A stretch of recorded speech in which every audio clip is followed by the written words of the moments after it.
Welcome everyone to the TM Spiritual Knowledge channel. Here is the near-death experience of Mr. Bill Dolan, a television director whose life was forever changed when his heart stopped during a flight. He had a profound encounter with the Creator and will share with us what he learned from the other side. He says, January 28, 1999, is the day my life changed forever. I had experienced several situations in life that I thought left an impact on me. But the experience that day was the one that truly transformed my life for the better, as if I were born again. Since I was a child, I loved movies and storytelling. As I grew up, I wanted to become a television director, so I studied that field. I was also fortunate to marry my high school sweetheart, build a family, and get a job at one of the major American media networks. I worked with top producers, talents, and celebrities from all around the world. I loved this work because I learned something new every day. I still love this field today in my own media company. Of course, when you work in something you love, there is a price to pay. Sometimes that price is neglecting the people who are closest to you. Unfortunately, that's what happened to me. When my wife gave birth to our first, then second, then third, and fourth children, this all happened during a time when I was traveling around the world for shoots. Instead of being with my family as a father and husband, I was, in fact, a constantly absent husband and father. It was never intentional. If I may say so, perhaps this is the case with many fathers. I was completely oblivious because I thought I was doing the right thing, working hard, doing something important, something valuable, something that brought joy to my heart, then coming home with money to pay for a beautiful house, a nice car, a private school, and all the things people strive for, without realizing that the greatest gift I could give my wife, my children, and myself was my presence with them. I remember that morning on January 28, 1999, when I was traveling to Nashville. I boarded the plane with my best friend, Timothy Franz, a creative and talented singer and music producer. We were sitting next to each other. About 20 minutes into the flight, I began to feel something strange, as though the space around me was starting to tighten, and I felt tingling in my body. I said to myself, this is impossible, I'm not sick. But the situation worsened, and my strength began to fade. I turned to my friend and said, I don't feel well. I began to speak more slowly before losing consciousness, and my body went limp, and my heart stopped. At first, my friend thought I was joking, pretending to be dead, thinking it was a prank. But when he shook me several times and I didn't wake up, he realized something serious had happened. He didn't know how to administer first aid, but he tried to apply chest compressions, being a big, strong man. He pressed hard on my chest, but there was no result. He grew concerned and raised his fist, saying, "All right, this is it. I'm going to save you, even if it means breaking your ribs." When he raised his fist, I took a deep breath and regained consciousness. The flight crew made an emergency landing, and I ended up in the cardiology ward. I had never had a heart attack, stroke, or anything like that before. At first, when they examined me, they couldn't find an explanation. They thought I was just dehydrated. But after further tests, they discovered that I had a condition called cardiogenic neurocardiogenic syncope, or neurocardiac syncope, which is a life-threatening disorder. The exact cause of this condition is not well known, but what we do know is that your brain and heart become out of sync, so your brain tells your heart to slow down or stop, and that's what happened to me. The only way to deal with this disorder is to have a device implanted to keep me alive. It's a strange feeling to realize that on any ordinary day, you could go to bed and not wake up the next morning. This situation makes you appreciate life, giving you a strong sense when you wake up the next day and realize you've been given a new day to live. When my friend was trying to save me on the plane, it may have taken 3 or 4 minutes of confusion and panic, but for me, I was in the deepest experience you can imagine. I may have been millions of years away because in that second or moment when my heart stopped, I crossed through time and space into an eternal dimension without time. I realized I had moved to a place where everything that had ever happened and everything that will happen in the future had already happened. It was a dimension where the past and the future existed simultaneously, the starting point of everything.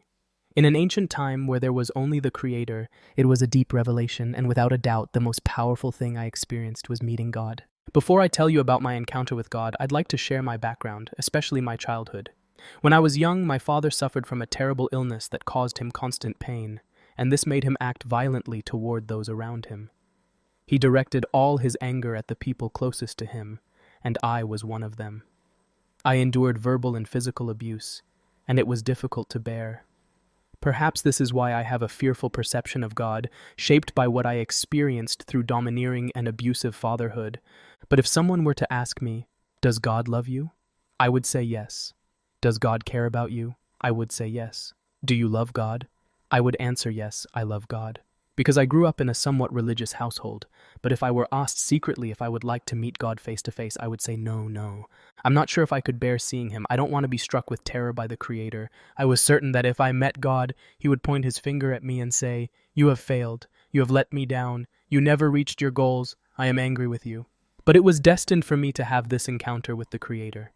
I will never forget the overwhelming feeling of standing before God, as if a powerful laser beam had pierced my head.